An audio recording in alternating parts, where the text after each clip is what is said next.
Nagsimula ang pelikula noong Enero taong 1975 na ipinakilala si Roman, isang idealistikong propesor sa matematika sa isang pambansang universidad sa South Korea. Siya ay isang dedikadong guro, ngunit ang kanyang karera sa lalong madaling panahon ay nasa linya pagkatapos ng isang mapait na salungatan sa administrasyon ng universidad. Nais ng presidente at ilang iba pang propesor na manipulahin ang mga marka ng pagsusulit ng mag-aaral upang matugunan ang mga kota sa pagtatapos, isang kasanayan na itinuturing na negosyo gaya ng dati. Gayunpaman, tumanggi si Roman na pumirma sa mga gawa-gawang grado. Ang kanyang matigas na pagtanggi ay nakita bilang isang malaking pagkagambala sa sistema. Siya ay inakusahan ng pagiging uncooperative at lumalabag sa panloob ng mga patakaran. Bilang resulta, hindi makatarungang tinanggal siya ng universidad na nag-iwan kay Roman ng matinding pakiramdam ng kawalan ng katarungan. Sa kalaunan ay lumipat siya sa Estados Unidos at nakahanap ng trabaho bilang isang lektor, ngunit hindi niya nakalimutan ang kawalang katarungang kanyang kinaharap. Pagkaraan ng isang dekada noong 2005, nagpasa ang gobyerno ng South Korea ng bagong batas na nagpapahintulot sa maling pagtanggal ng mga guro na humingi ng muling pagtatasa ng kanilang mga kaso. Nagbigay ito ng pag-asa kay Roman at nakumbinsi niya ang kanyang asawang si Lucy na bumalik sa Korea kasama niya. Siya ay nag-aalangan, galit pa rin sa paraan ng pakikitungo sa kanya ng universidad, ngunit ang kanyang pagnanais na bumalik sa kanyang sariling bansa ay masyadong malakas. Nagsampa siya ng apela para maibalik ang kanyang trabaho. Sa courtroom, may matibay na kaso si Roman. Hindi lamang siya ay isang iginagalang na lokal na matematiko, ngunit ang kanyang oras sa US ay itinatag din siya bilang isang maimpluwensyang iskolar. Ngunit sa hindi niya paniniwala, tinanggihan ang kanyang apela dahil kaibigan ng hukom na namamahala sa kanyang kaso ang isa sa mga propesor mula sa universidad. Walang sumuko, nagsampa si Roman ng pangalawang apela. Sa pagkakataong ito, napunta ang kaso sa mga kamay ni Judge Frank. Nagtalo si Roman na inakusahan siya ng universidad bilang isang incompetent lecturer, ngunit nabigo siyang magbigay ng anumang matibay na ebidensya upang i-back up ang kanilang mga claim. Nangako si Frank na haharapin ang kaso ng patas, na nagbibigay kay Lucy ng malaking pag-asa. Ngunit makalipas ang ilang araw, iniharap ng paiskal ang sinasabi nilang bagong ebidensya. Isang petisyon na nilagdaan ng mga dating mag-aaral na nagsasaad na kulang si Roman ng mga kinakailangang kasanayan sa pagtuturo. Kaagad itong tinawag ni Roman bilang peke. Hiniling niya na dalhin ang mga mag-aaral upang tumstigo, isang kahilingan na dapat ay pinagbigyan. Ngunit si Frank, na binabaliwala ang legal na protocol, ay pumanig sa universidad at ibinasura ang apela, na nagdesisyon na si Roman ay talagang walang kakayahan. Dahil sa galit sa kawalan ng katarungan, nagpasya si Roman na tanggapin ang mga bagay sa sarili niyang mga kamay. Noong ika-15 ng Enero, 2007, pumunta siya sa apartment ni Frank, isang malakas na pana sa kanyang kamay. Plano niyang bigyan ng leksyon ang judge na hinding-hindi niya malilimutan. Kalaunan ay inaresto siya dahil sa kanyang mga aksyon. Ang insidente ay naging pambansang balita, at ang motibo ay malinaw. Ang galit ni Roman sa bias na desisyon ng korte ay sa wakas ay kumulo, na nagdulot sa kanya ng matinding kasong kriminal. Matapos arestuhin ang kanyang asawa, nagsimulang maghanap si Lucy ng isang lawyer na haharap sa kaso ni Roman. Pinili niya si Brian, isang dating abogado na matagumpay na nagtanggol sa isang propesor na hindi rin patas na tinanggal sa kanyang universidad.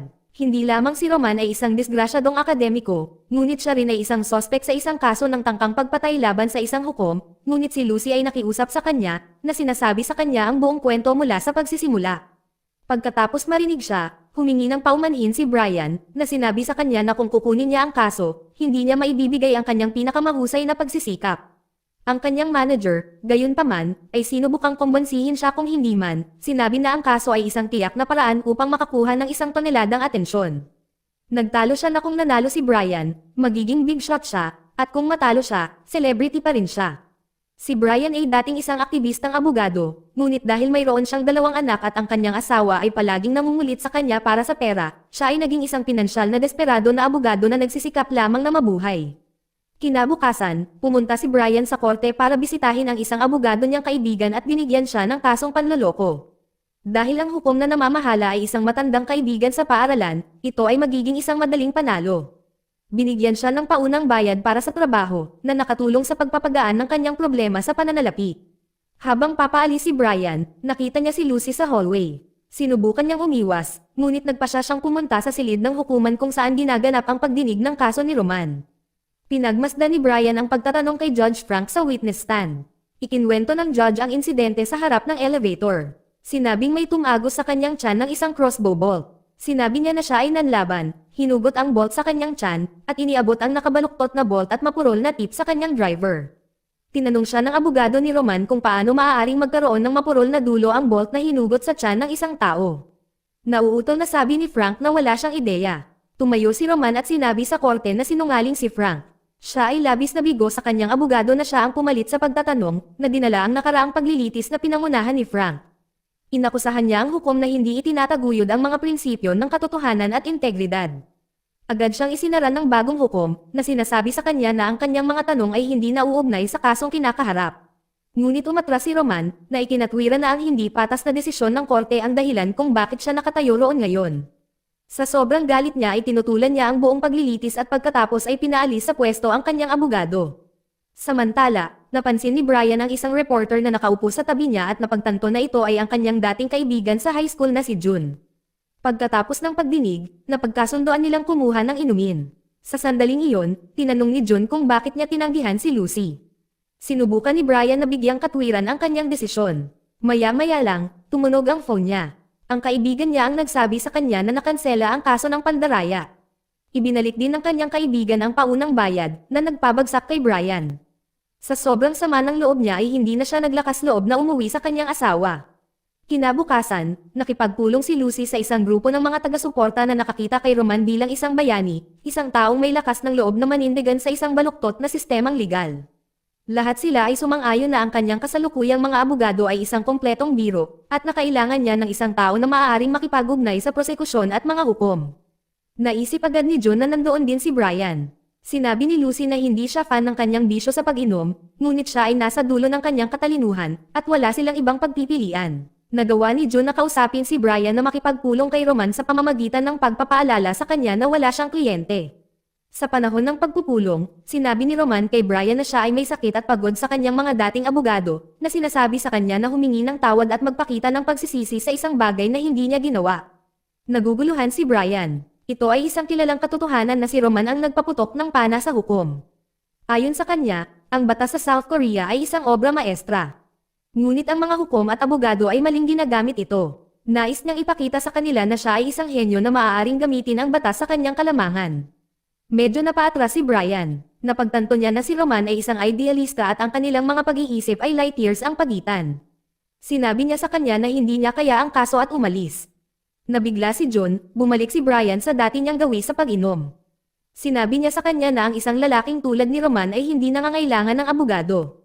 Kailangan niya ng milagro. Noon lang, tumawag ang kanyang amo na si Greg at sinabi sa kanya na kailangan niyang nasa korte sa umaga.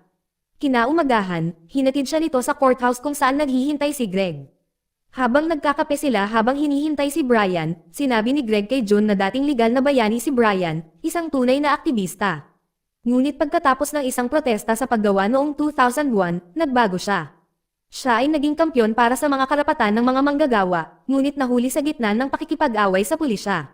Muntik na siyang bugbugin, ngunit nailigtas ng kinilala siya bilang isang abogado. Pagkatapos ay ipinakita sa kanya ni Greg ang isang recording ni Brian na nangunguna sa protesta, isang malakas na pagpapakita ng kanyang pakikiramay sa mga karaniwang tao.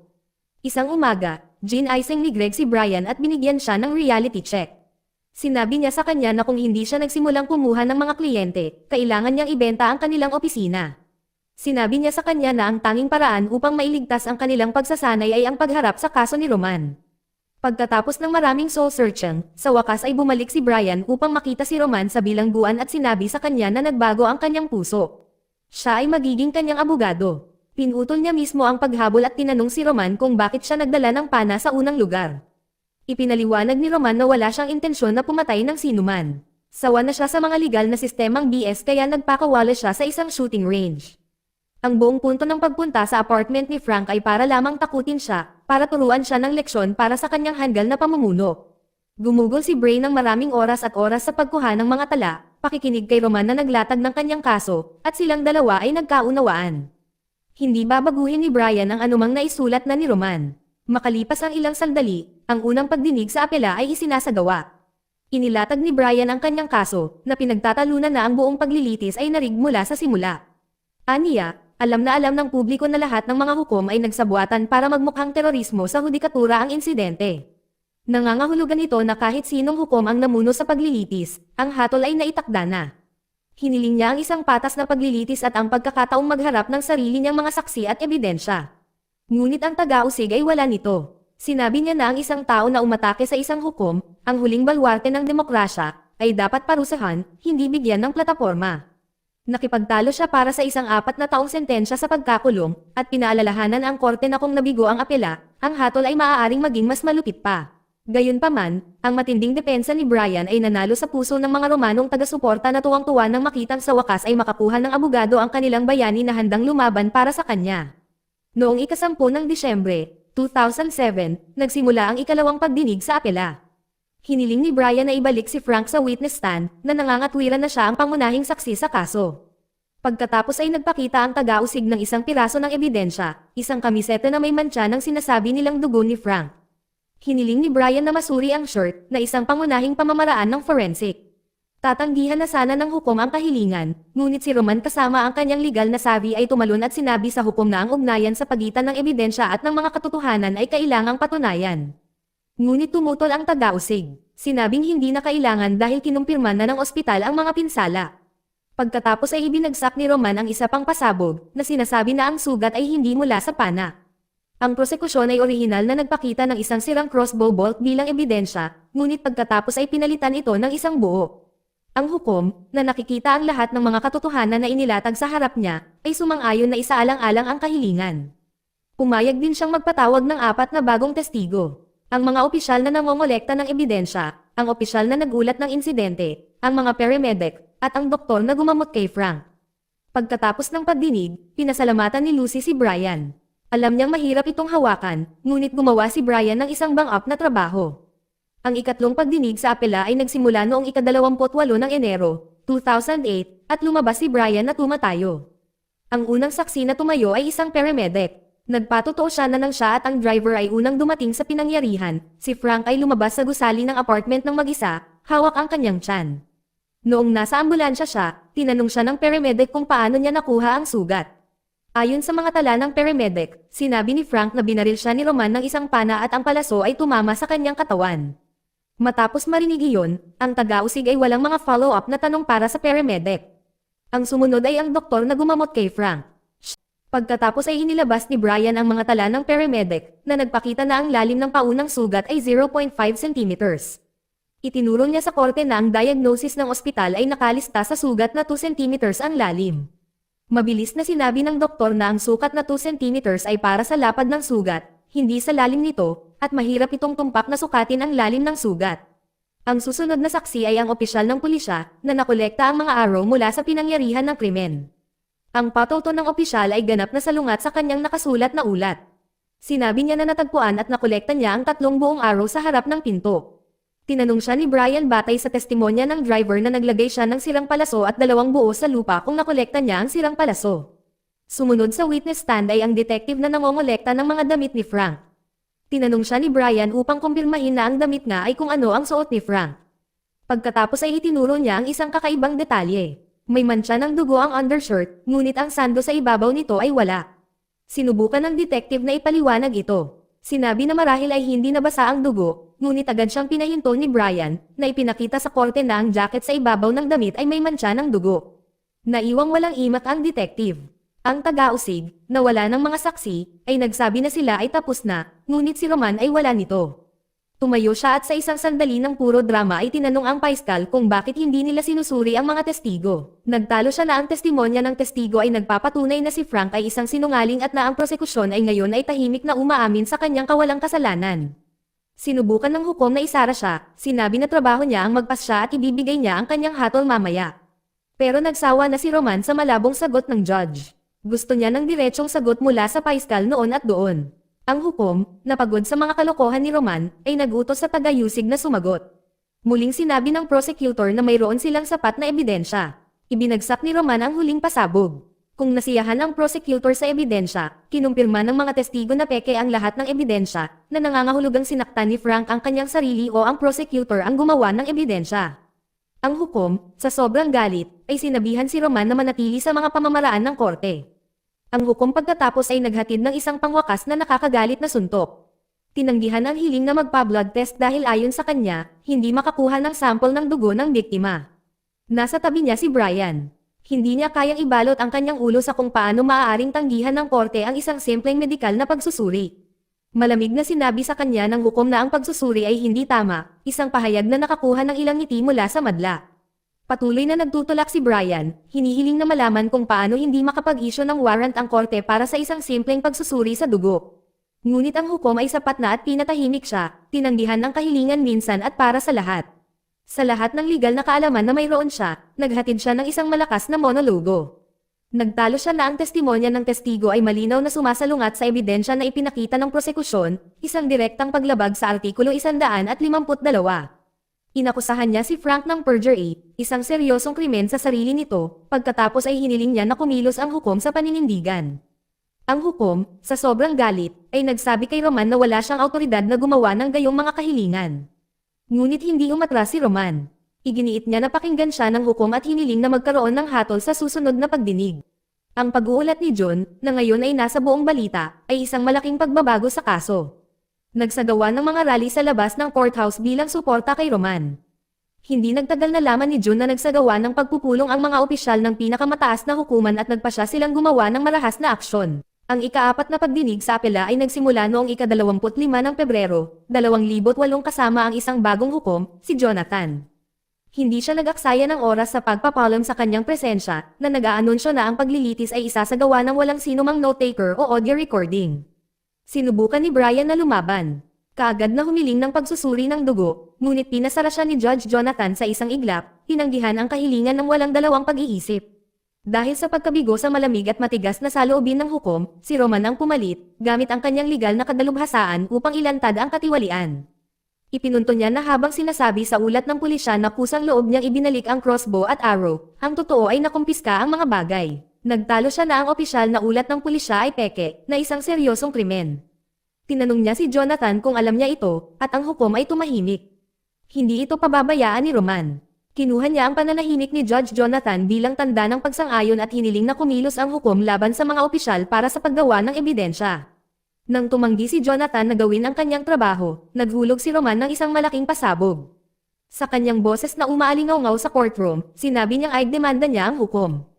Naggast ang buong courtroom. Ito ay hindi narinig para sa isang nasasakdal na aigmanda ang isang nakaupong hukom. Ginamit ni Roman, na ngayon ay nasa driver's seat, ang kanyang kaalaman sa batas para ilagay si Judge Jonathan sa depensiba. Gumamit siya ng mga partikular na artikulo at batas upang patunayan ang kanyang kaso. At sa kauna-unahang pagkakataon, ang isang hukom ay nawalan ng katinoan. Ang legal genius ni Roman ay nagpauna sa kanya ng isang hakbang sa lahat ng nasa silid. Ang hukom, at ganap na nabulag sa kapangahasan ni Roman, ay agad na humingi ng pahinga. Naiwan si Brian upang kunin ang mga piraso, ngunit ang kanyang kahilingan na ibalik si Frank sa kinatatayuan ay tinanggihan. Pagkatapos ng pagdinig, kinorner ni Brian si Roman. Sinabi niya sa kanya na habang ang kanyang mga aksyon sa courtroom ay napakatalino, sinasaktan nila ang kanilang mga pagkakataong manalo sa kaso. Sinabi niya na ang susi sa pagkapanalo ay upang maibalik si Frank sa witness stand at ilantad siya bilang isang sinungaling. Nang gabing iyon sa kulungan, bumagsak ang buhay ni Roman. Inilipat siya sa isang bagong selda kasama ang 2 pang bilanggo. Habang sinusubukan niyang matulog, inutusan siya ng pinakamalaki sa 2 bilanggo na bumangon at magpamasahe. Tumanggi si Roman at bilang resulta, siya ay brutal na binugbog.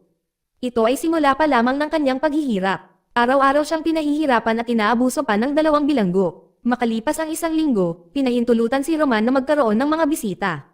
Kinilabutan sina Brian, Lucy, at June nang makitang itim at asol ang kanyang mukha at tuluyan na siyang nawalan ng gana makipaglaban.